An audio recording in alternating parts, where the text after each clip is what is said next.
I work the graveyard shift at a gas station out on a lonely stretch of highway. It's mostly quiet, just the occasional customer passing through. I've gotten used to the eerie silence and the dull buzz of the fluorescent lights, but about 2 weeks ago something changed. It started with a black car. Each night, around 2 a.m., it would pull up in front of the store and just sit there. The driver never stepped out, never pumped gas, just sat there with his headlights off, staring at the store through the darkened windows. At first, I thought maybe he was just taking a break from driving, maybe catching some sleep. But night after night, it was the same car, same spot, same silence. One night, I worked up the nerve to step out for a cigarette, trying to get a look at this guy without being too obvious. All I could see was a figure behind the wheel, the faint outline of a face staring right back at me.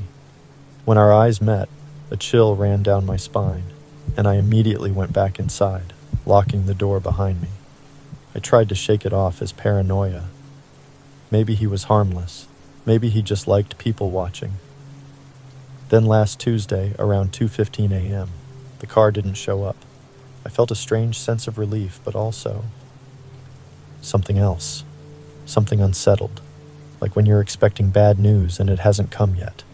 I brushed it off, thinking he'd moved on. But then, just as I was starting to feel at ease, the door chime went off. In walked a man. I knew it was him immediately. He had greasy hair, dark eyes that seemed to glint under the fluorescent lights, and a faint smile that looked wrong. He didn't buy anything or even browse. He just wandered to the counter and asked me if I heard any new news about the recent disappearances in the area. I froze. There'd been rumors of missing people in the area, a couple of girls from a nearby town who'd vanished after a night out. Everyone was talking about it, but the way he asked, his tone was casual, almost conversational, like he was discussing the weather. I told him no, I hadn't heard anything new about that. He leaned in closer, his face uncomfortably close to mine, and asked if I really thought it was someone from the area that was involved. His eyes were fixed on me, unblinking, like he was trying to read something in my face. I managed a weak smile and said, "I just work here, man." Finally, after what felt like an eternity, he straightened up, gave me a small nod, and left without another word. I watched him get back into his car and drive off, but the sense of relief I'd hoped for didn't come. It felt like he'd left something behind, like the smell of smoke in a room long after the fire's been put out. About 20 minutes later, the door chime rang again, and a girl ran in, her face pale, eyes wide with fear. She was breathing heavily, and her hands were shaking. She was frantically asking for help, her voice barely above a whisper. She said some creep in a black car tried to grab her down the road. My stomach twisted. I tried to calm her down, asking for a description, even though I already knew. It was him. I grabbed the phone and called the cops, telling them about the man and his car, hoping they'd get here before he came back. As we waited, she sat on a stool behind the counter, trembling. I kept glancing out the window, half expecting him to pull up again, but the lot was empty. The stillness felt oppressive, like the calm before a storm. Just as I was starting to feel like maybe he wouldn't come back, I saw it, those familiar headlights creeping along the edge of the parking lot. He was driving slower this time, like he was daring us to come outside. The girl gripped my arm, her eyes wide with terror, and we both froze, watching as the car rolled past, the man's face barely visible in the dark, but his eyes locked onto us. He gave a slow, deliberate nod before disappearing into the night. When the cops finally arrived, they took the girl's statement and combed the area, but there was no sign of the man or his car. They promised they'd keep an eye out, but the way they spoke made it clear they didn't expect to find him. One of the officers asked me if I'd seen him before, and I nodded, describing his nightly visits. They exchanged glances but didn't say much else. After the police left and the girl had been safely escorted away, I tried to shake off the encounter, convincing myself that he wouldn't come back. Maybe he'd moved on, and I'd never have to see him again. But the next night at exactly 2 a.m., I saw it again. The same black car parked in the exact same spot. The only difference this time, there was no one inside. I locked the doors and called the cops immediately. When they showed up, they ran the plates and dusted the car for prints. The car was stolen, and the only prints they found belonged to the registered owner. They towed the car away, and there hasn't been any sign of the guy since that night.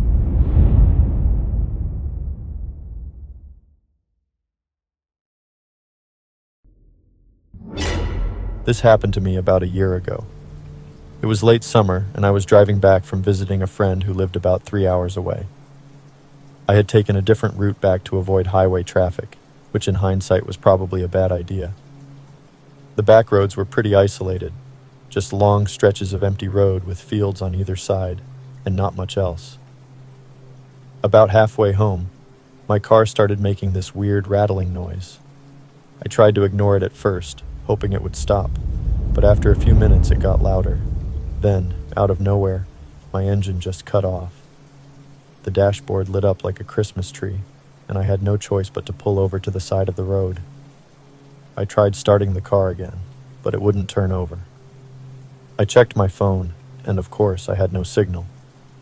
I figured I'd wait a bit and try again, but after about 20 minutes, it was clear I wasn't going anywhere.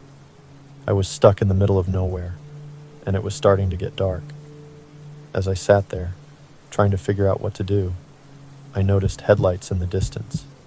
A car was coming my way, and part of me was relieved. Maybe someone could help me out, or at least give me a ride to the nearest town. The car slowed down as it approached and then pulled over in front of mine. A man got out.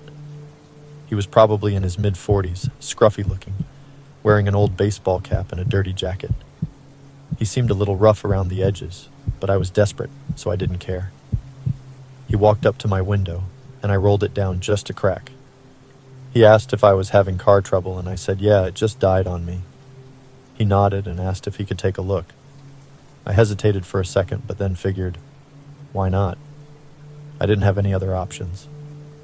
I popped the hood, and he walked over to check it out. I stayed in the car, watching him fumble around with something in the engine. He didn't seem to be doing much, just poking around without really fixing anything. After a few minutes, he came back to my window. He said my alternator's shot, and I wasn't going to get it started out here. He offered to give me a ride into town, saying there's a gas station a few miles up the road. They might have a tow truck. Something about his offer didn't sit right with me. I don't know why, but I just got this bad feeling in my gut. He was being helpful, but there was something off. I couldn't put my finger on it, but I knew I didn't want to get in that car with him.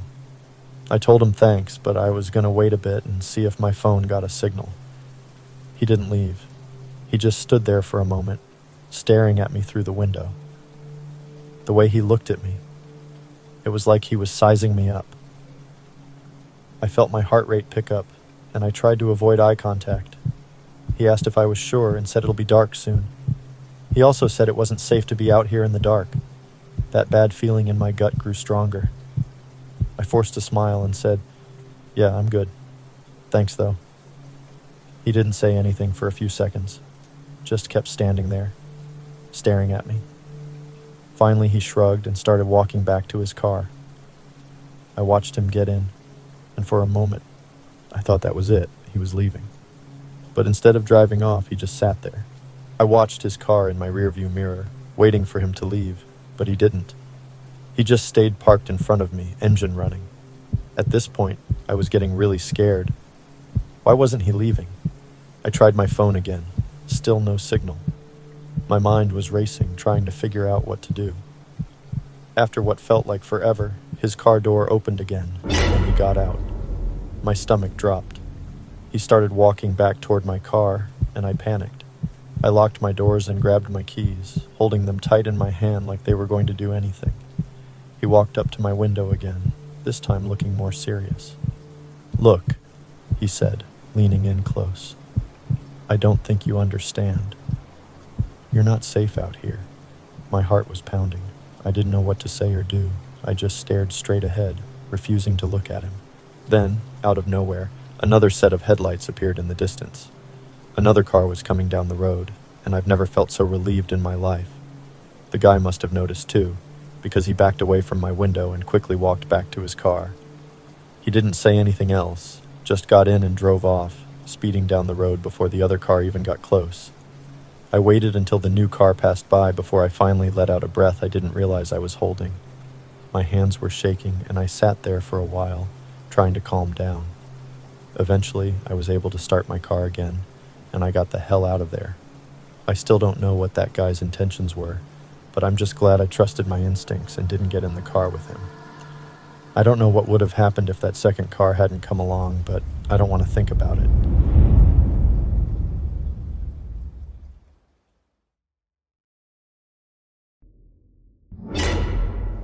I've always lived alone.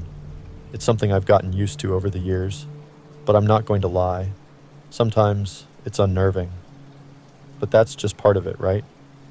You get comfortable with the little noises, the silence, the creaks, and it becomes normal. Every Friday, I treat myself to DoorDash. It's my weekly ritual. I don't feel like cooking after a long week, so I usually order the same thing and tell them to leave it on the porch.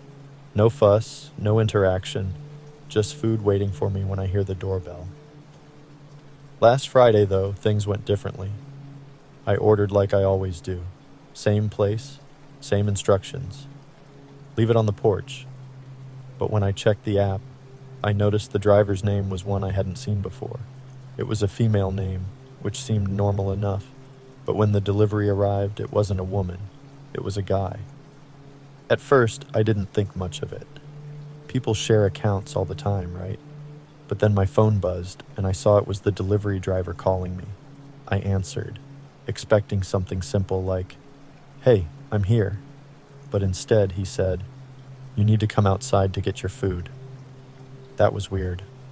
I'd clearly put in the instructions that I wanted it left on the porch, and that's usually what happens. So, I told him politely, "Just leave it on the porch. I'm busy." There was a pause. Then, he said in a strange tone, "No, you need to come out and get it yourself." Now, that set off some alarms in my head. I don't like confrontation, so I calmly repeated, "I left instructions to leave it on the porch. You can just set it down, and I'll grab it in a minute." This time, he was more insistent. "Come outside." I started to feel uneasy, so I hung up the phone. Something wasn't right. Not even a minute later, my neighbor texted me asking if everything was okay. He told me he'd seen the delivery guy standing on my porch, looking into my windows. Not just glancing, but really leaning in, trying to see inside. That's when the panic set in. I immediately locked my doors and turned off the lights in the living room. My heart was racing. I couldn't shake the feeling that this guy wasn't here just to deliver food. A few minutes later, I heard a sound at the front door, like someone trying the handle. My blood went cold. He was trying to open the door. I grabbed my phone and texted my neighbor back, telling him what was happening. He said he was already keeping an eye out, but suggested I call the police if it got worse. And then it did. The guy walked around the house, knocking on the windows, checking the locks. I could hear his footsteps on the gravel outside, moving around to the back of the house. That's when I heard him start kicking the back door. I didn't waste any more time. I called 911. I was whispering to the dispatcher, explaining what was happening, my voice shaking. The operator told me to stay on the line and that officers were on their way, but it felt like forever. I could hear the guy moving back and forth, rattling the windows, still kicking at the back door. He was persistent, like he knew no one was coming to help. Finally, I heard sirens in the distance. The guy must have heard them too because everything went quiet. I peeked out of the blinds and saw him sprinting down the street, disappearing into the night. When the police arrived, they searched the area but couldn't find him. They took my statement, asked about the delivery, and checked my phone for any details. That's when they discovered something chilling. My order had never gone through. The DoorDash app showed no record of any recent orders. I hadn't actually placed an order that night. It hit me like a ton of bricks. This guy hadn't been a delivery driver at all. He must have been watching me, learning my routine. He knew that every Friday night I ordered DoorDash. He faked the delivery, hoping I'd come outside so he could do who knows what. The thought still keeps me up at night. He had planned this. He knew I was alone. He knew I'd be expecting food. And if it wasn't for my neighbor and those sirens, I don't even want to think about what could have happened. Now I've added extra locks, security cameras, and I'm much more careful with my routine. But no matter what precautions I take, I still feel that lingering sense of dread, like someone's watching, waiting for me to slip up again.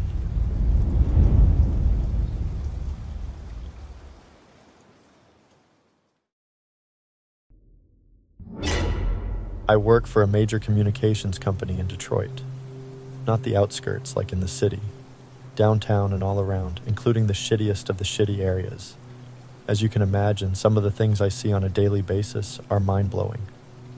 Last week I had a job on the east side. My co-workers always complain about the east side because of how sketchy it is. Me, though, I enjoy it. Adds some excitement to the day. I pulled up to the job site. The house was one of 3 on the whole block and was half boarded up. I figured it was one of those renovation homes that someone bought and was fixing up. I was wrong. The guy opens the door and invites me in. I hesitated, trying to glance inside first. I always try to make sure I'm not walking into my deathbed. Once inside, I immediately felt uneasy. Instant goosebumps and creepy vibes. There was no furniture except for a coffee table, which had 3 shotguns laying on it. The guy told me not to be alarmed and that he was just getting ready to clean those today. I've seen things like this before, so I continued going over his job order to get a game plan set up for what I was there to do, which was install his security system. I went to the basement to check a few things out, and I could tell halfway down the stairs something wasn't right. The floor was half flooded. There were a few mops and buckets I could see, along with a huge floor freezer on the back wall. All this was accompanied by one of the most horrid smells I've ever smelt in my life. I turned around and went back to the living room where the guy was. I told him I had to go check a few things outside in the backyard, and I'd be back in a few minutes. Being a worker that goes inside of homes, we are kind of in a gray area when it comes to reporting suspicious things. We have meetings with state police and the FBI every year about what we should and shouldn't report. I called my manager once outside and told him the situation. I also noticed that the house was stealing power, which is a big red flag for us. He said if I felt unsafe to leave the area. So I went back to the door and informed the guy that I had to run back to the shop to get some equipment. Once I got down the street, I called my dispatchers and had them cancel the job. I told them that they could call the customer and inform him if they wanted, but I wasn't going back. A week or so went by, and one morning I woke up and turned on the news while I was getting ready for work. A breaking news story comes on. A shooting on the east side leads to the discovery of 2 bodies inside a freezer in someone's basement. My heart almost stopped. They showed the house, and sure as shit, it was the same house I was at. They found one man dead in the living room from a gunshot wound, which led to the discovery in the basement. I'm not sure if it was a murder or he took his own life, but I knew something was wrong there. I made it a point to go drive by that house to verify it was the same house I was at. The house was caution taped off and there were cops all over the block. I was shook. I ended up calling off the rest of that day and just chilling at home, thinking about every possibility that could have happened had I stayed there and not canceled that job.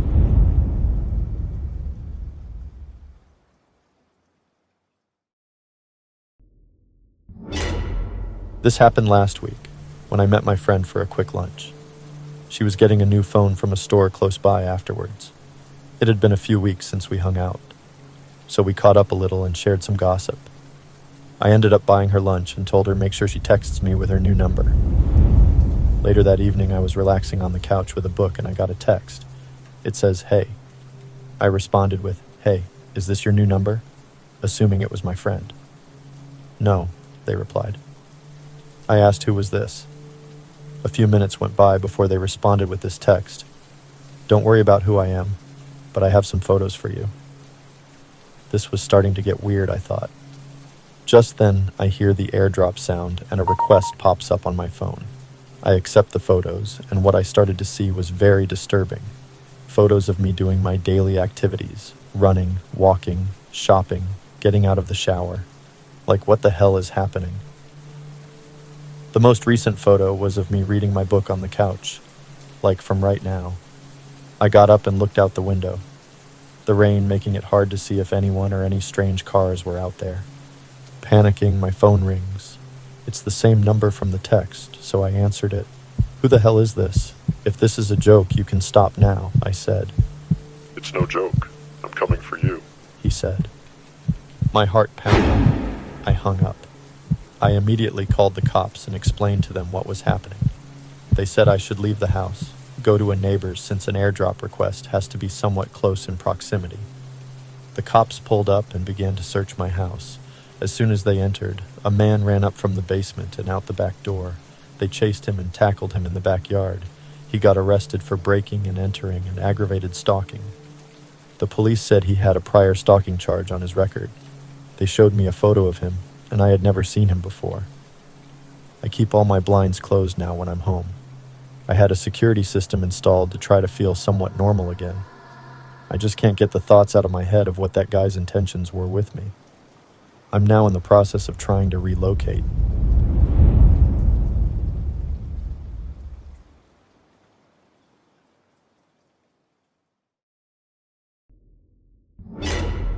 We have been living in our house now for about 12 years or so, give or take.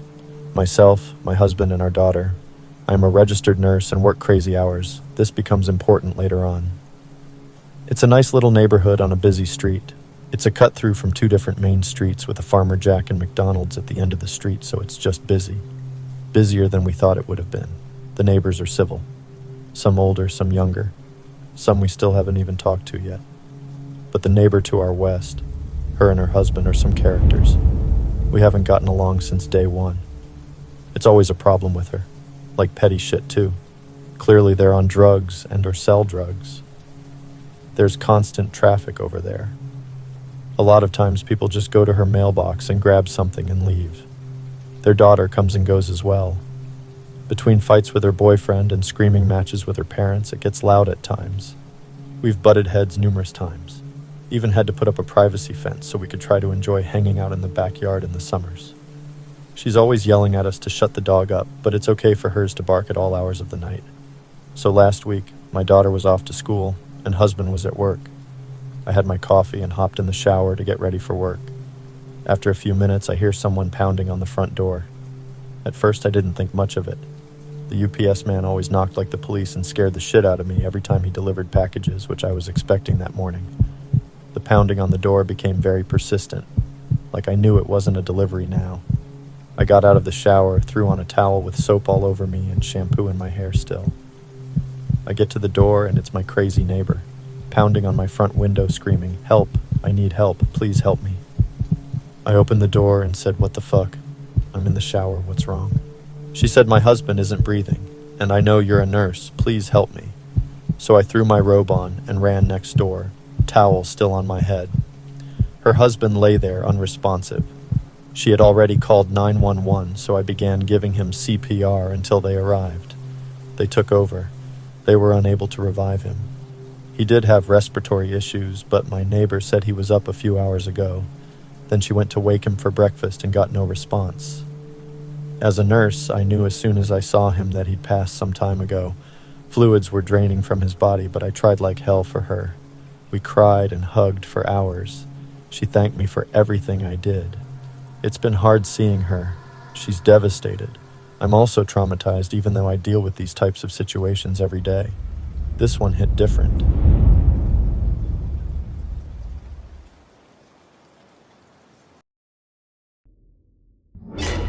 When I was 15, my family decided to finally take a vacation.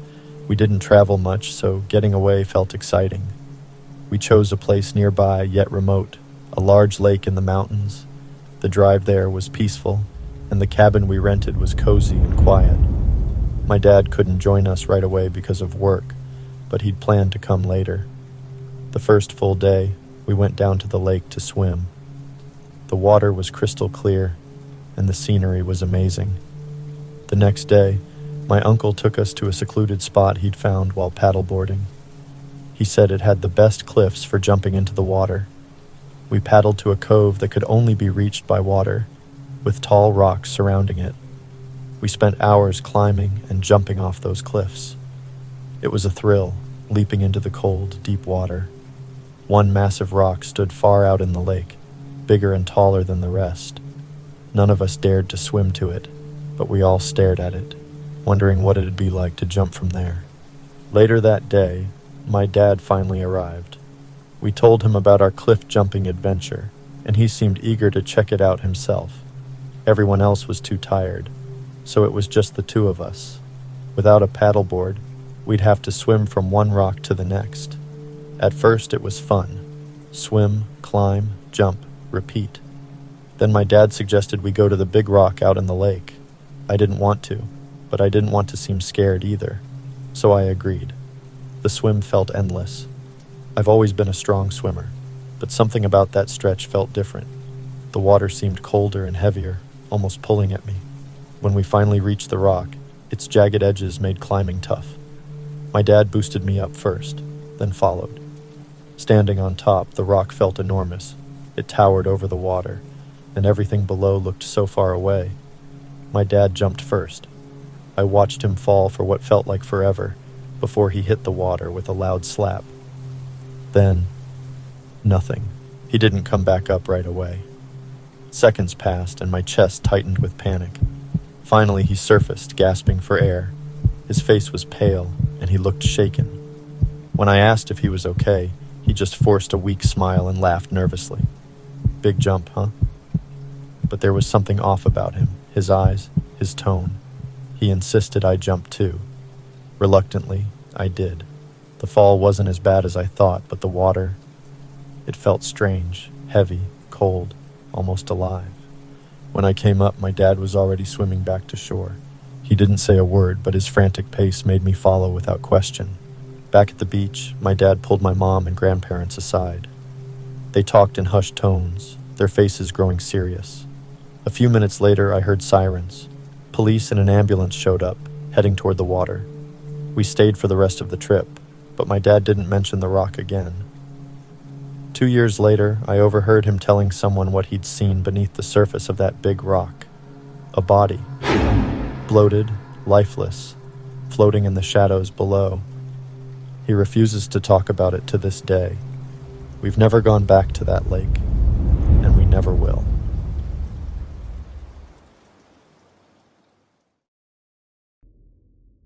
This happened last night, on election night, and I just left the local voting polls. The streets were mostly empty, and the usual crowd at the town hall had died down since I'd voted late. I took a deep breath, feeling good about doing my civic duty and ready to head home. As I walked, I noticed 2 guys hanging around by the edge of the parking lot. They looked my way, and at first I didn't think anything of it. But when I turned onto my street, I caught a glimpse of them crossing to my side of the road, still watching me. A bit of paranoia crept in, but I told myself I was being ridiculous. It was late, maybe they just happened to be walking the same way. But when I stole another glance back, they were still there, keeping the same distance. My pulse quickened. I picked up my pace, hoping to shake them off without making it obvious.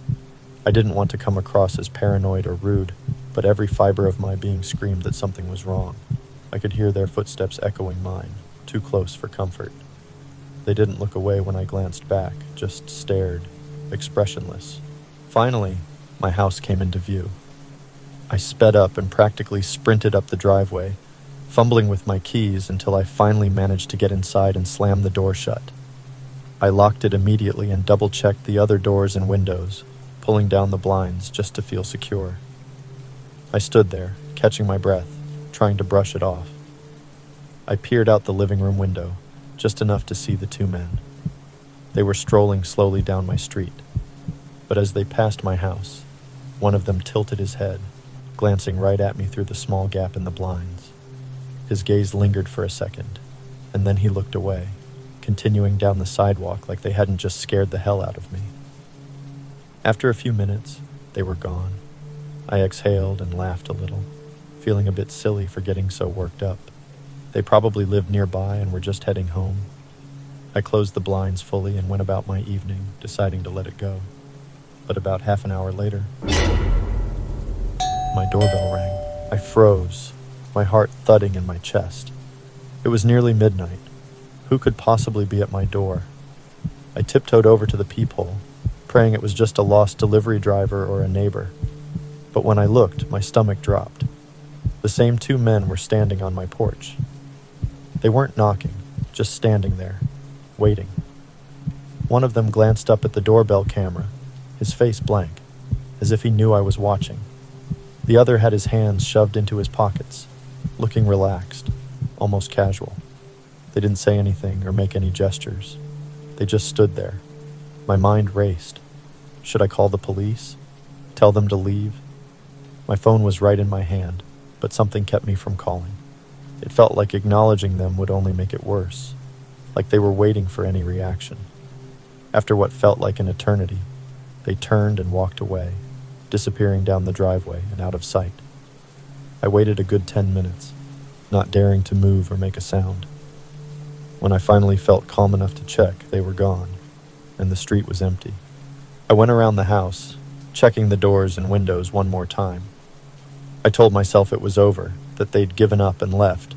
I even sat on the couch and turned on the TV to drown out my nerves. Then, I heard a quiet, metallic click. The back door handle. My blood ran cold. I had locked it. I was sure I had. But the sound came again, a slow, testing jiggle, like someone gently turning the knob back and forth. My heart pounded so hard I thought it might give me away. I crept toward the kitchen, holding my breath. I didn't know what I was expecting to see, but as I rounded the corner, I saw nothing. Just the dark outline of my back door, undisturbed and locked tight. I sighed, my nerves frayed to the breaking point. Then, from the living room, I heard a low, muffled laugh. It was faint, but unmistakable, as if someone was standing just on the other side of the wall, barely inches from me. I clutched my phone, feeling the weight of the silence around me. Slowly, I turned on the camera feed from my doorbell. It was empty. Every feed from every camera around my house showed nothing. I stood there, staring, trying to convince myself it was just my imagination. Maybe stress, maybe exhaustion. Just as I took a step back, I saw it. A face, just half of it, peering around the edge of my porch, grinning up at the camera. He walked right up to the camera in a slow, creepy motion and put his face right up to the screen. He knew I was watching him. Then he slowly started walking away down the driveway while continuing to stare at the camera until he was out of sight. Nothing happened after that, but I was terrified all night. I decided not to call the cops unless they came back, which I hope never happens.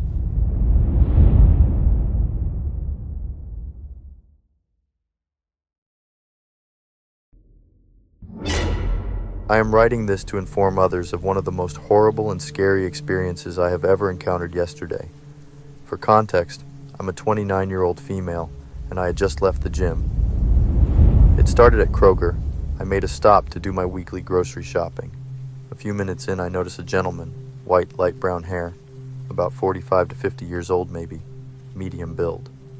Kind of in the start of I want to grow a beard phase. Anyways, he started following me around the store.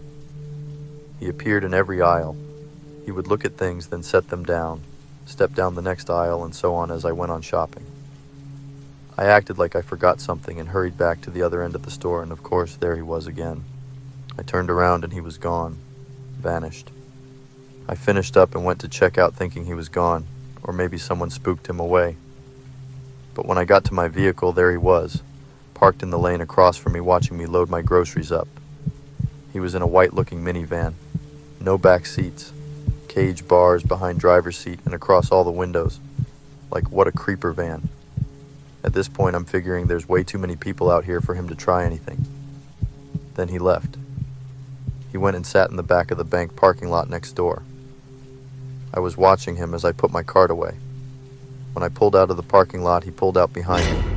He followed me, switching lanes when I did, going around cars and turning when I did, trying to keep up. He made sure to stay at least a car behind until we got onto the next main road.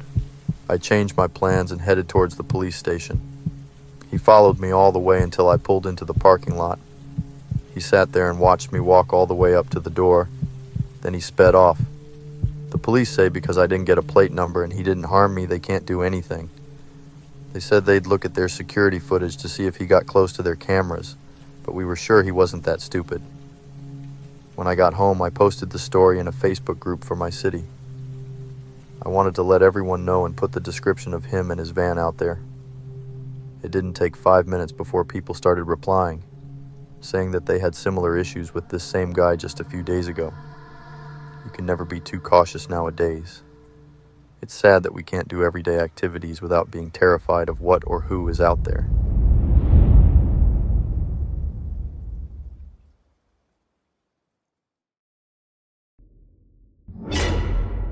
This happened about a week ago, and I'm still shaking just thinking about it. I've been debating whether to share it or not, but I figure maybe getting it out there will help me cope. I just went to Walmart to pick up a few things. Nothing special, just regular grocery shopping. But what happened next? I can't believe it actually happened to me. It started when I was in the cereal aisle. I wasn't paying much attention because I was trying to figure out if I should get Cheerios or Frosted Flakes. I guess I wasn't watching where I was going because I accidentally bumped my cart into someone else's. It wasn't even a hard bump, just one of those little taps, you know. I immediately turned around to apologize. But before I could even get a word out, this guy, maybe in his late 30s, scruffy looking, wearing a faded black hoodie, just lost it. He snapped at me, yelling something like, Watch where you're going. I was so taken aback by his anger that all I could do was stammer out an apology. I thought that would be the end of it, just a bad-tempered guy having a rough day. But boy, was I wrong. As I moved down the aisle, I noticed he was still glaring at me. I tried to brush it off and went on with my shopping, but every time I turned a corner or went to a new aisle, there he was, just standing there watching me with this intense look in his eyes. It was like he was waiting for something. I started feeling really uncomfortable, but I told myself I was just being paranoid. There were tons of people in the store. Nothing was going to happen. But then things got worse. I was in the frozen food section when I heard him muttering under his breath. I didn't catch everything, but I definitely heard him say, I should kill you. My heart skipped a beat. I tried to act like I didn't hear it, hoping he was just venting or maybe even talking to himself. But then he got louder, making sure I heard him. He was saying all sorts of nasty things. How people like me should watch their backs. How easy it would be to make me disappear. At this point, I was freaking out. I wanted to get out of there, but I still had a few things to grab. I kept trying to avoid him, taking weird paths through the store. But no matter where I went, he seemed to be one step ahead of me. It felt like a nightmare, and I just wanted to wake up. Finally, I couldn't take it anymore. I decided to just leave and come back another time. But as I headed towards the exit, he cut me off with his cart. He was right in front of me and he wasn't moving. His eyes were wild, like he was ready to do something crazy. I tried to go around him, but he grabbed my arm hard. I could feel his fingers digging into my skin, and I was too scared to even scream. He leaned in close, and I could smell the stench of his breath as he whispered, Think you can just walk away from this? That's when I finally snapped out of my frozen state and started yelling for help. I tried to pull away, but he wouldn't let go. He was shouting too, saying something about how no one could help me now. I thought for sure I was going to die right there in the middle of Walmart. Luckily, some employees and other shoppers started to notice the commotion. I don't remember much after that because everything happened so fast. There was yelling, people running over, and then security showed up. They were trying to calm the guy down, but he wasn't having it. He let go of me and started swinging at the security guards, screaming about how I deserved to get what was coming to me. Next thing I know, the police were called. They arrived pretty quickly, and things escalated even more. The guy fought them too, trying to resist arrest. He was completely out of control, like a rabid animal or something. It took 3 officers to finally get him in cuffs and drag him out of the store. I was shaking so bad I could barely stand. The police took my statement, and I found out later that the guy had a history of violent outbursts. I don't know if he was on something or just plain crazy, but I've never been so scared in my life. I'm still having trouble sleeping after what happened. Every time I close my eyes, I see his face, hear his voice threatening me. I can't believe something like this could happen over a stupid accident in a grocery store. I'm just glad I made it out alive, but I don't think I'll ever feel safe shopping alone again.